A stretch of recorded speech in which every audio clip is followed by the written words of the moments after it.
Just put it this way, would anyone honestly think in this room now that if you went to a group of generally young people and said, you know, I would like to be a checkout girl or something, there wouldn't be that snigger? And there's a reason for that. And the reason for that is not just that that diminishing of the, I suppose, the nobility of labour of any kind, but also that issue of providing for people and for the job being to other purposes. That that not only can you do the job well, whatever it is, but that you're doing it for a further noble aim, which might be supporting your family, supporting your partner, helping your children. In the world, that these elements of it are the elements that we see being lost. And one other tiny example, if I may, I saw this a few years ago, horrified by this, and the Big Brother contestant Jade Goody, who was a good barometer of what not to do in modern Britain, said when she had been caught out, remember the race row over something with Shilpa Shetty, I think, her immediate reaction, this celebrity who had made a lot of money from nothing really, but had made a grotesquely large amount of money in a very short space of time, become very famous. Her immediate response was to the tabloid newspapers, "I'm ruined. I'm going to end up stocking shelves in supermarkets."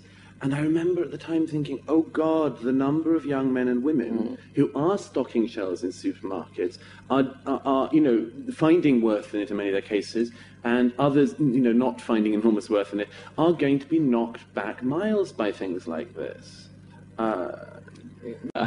Then no, I don't think that is a satisfactory arrangement. Douglas, you want to go? Can I add one other element we haven't yet? I think you just raised it, Julian, which is that a lot of people you speak to about their careers today, one of the things you notice is lacking is not the sense that it's fine, that it's sort of perfectly pleasant, that they're being rewarded to an extent and that, but a certain type of person you notice now regrets the loss of a sort of grand story or a grand narrative. I don't know if anyone else has picked up on this. Let me give an example. I mean, that our best universities, for instance, now, most of the people from them will be going into the city, and you'll ask them. I recently went back to my first Gordy, won't make that mistake again, a reunion with my college. And you notice that people are sort of doing well in the city, they're earning substantial sums of money, they're not very interested in it. They're, what are you involved in, right? Derivatives. It's not great conversation from there on. But the point is that they don't mind it, they're being rewarded very well for it.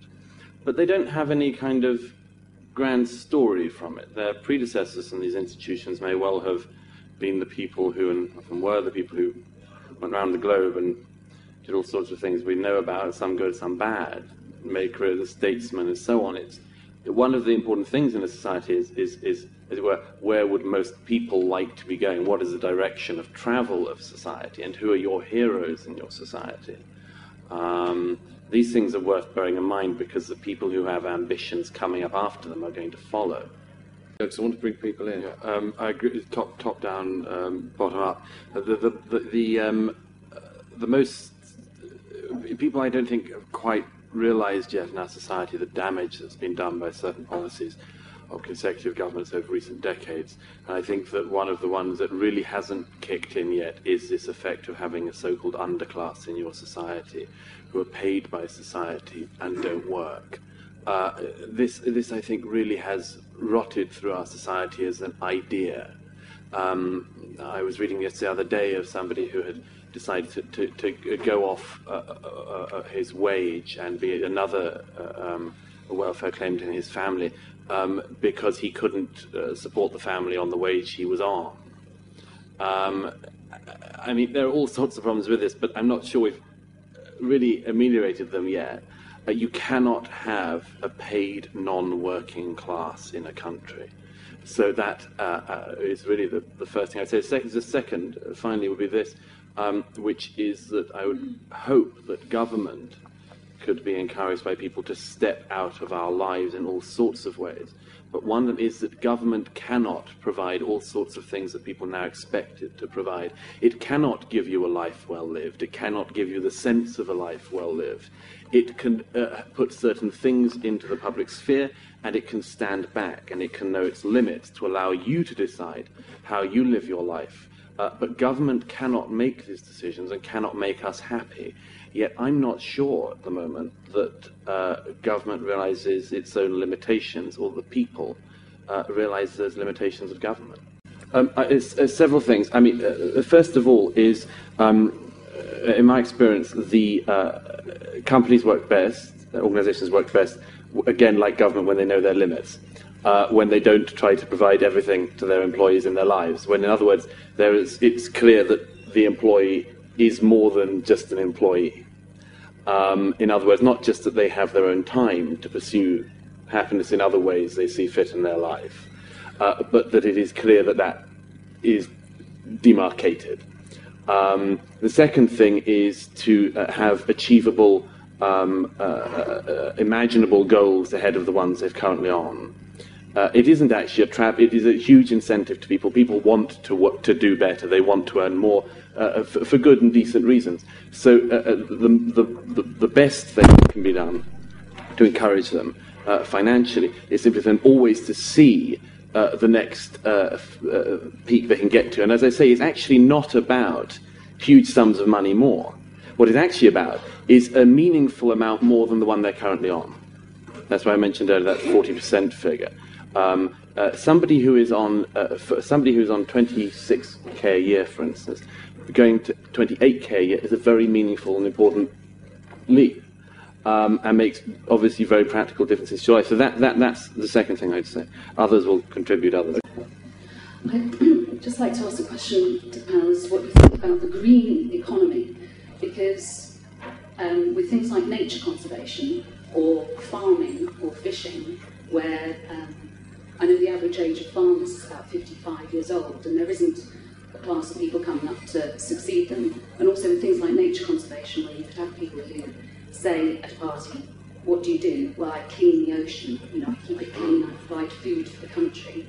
You could even say, if somebody asked you the question, what do you do? So I save the planet and make the place a better place for the future. I haven't heard anybody talk about the green economy or anything to do with nature conservation or anything to do with mitigating climate change, and I just wondered what the panel thought. Thanks so much. I mean, with so short time, we're going to have to say literally just one minute each to respond to whatever you want to respond to. Starting just on the left. Okay, sure. Monday morning, H1Y, hard to avoid chattering class syndrome. Bad time to put such a panel if you wanted to avoid it. By the way, the example you pick up, by the way, is very relevant of photography. I give an example quite often myself, but here's a good example of what's wrong in our economy, what's wrong in our education.